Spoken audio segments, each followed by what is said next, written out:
Before Eden was a place, it was a plan. Before man stood, he knelt. This is not just the story of a garden.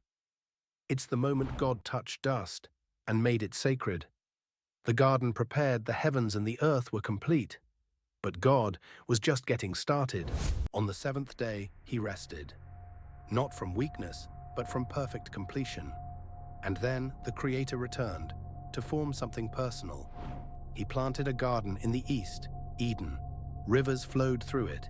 Trees grew, pleasing to the eye and good for food. At the center, the tree of life, and the tree of the knowledge of good and evil. This was not just a place, it was a divine space, designed for connection. The breath of life, then the Lord God formed a man. Not by lightning, not by fire, but from the dust of the earth. The same ground plants grew from, man rose from, but dust alone wasn't enough. So God leaned close and breathed into his nostrils the breath of life, and the man became a living being, not just alive, but animated by the very breath of God. A soul, awakened. The man's purpose. God placed the man in Eden, not to relax, but to work it and take care of it. Purpose wasn't punishment, it was part of paradise. And God gave him one boundary. You may eat from any tree, but not from the tree of the knowledge of good and evil. One rule, one line, one choice.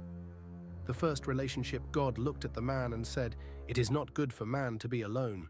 So from the dust, he formed every beast, every bird, and brought them to the man to name. Yet no suitable companion was found. Then God caused the man to fall into deep sleep. He took a rib and formed a woman, bone of his bone, flesh of his flesh, not created from the ground, but from man's own side, equal, close, intimate.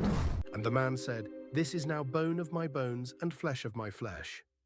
And so the two became one flesh. They were naked and felt no shame. Reflection. Genesis 2 is more than a moment in time. It's the blueprint of humanity.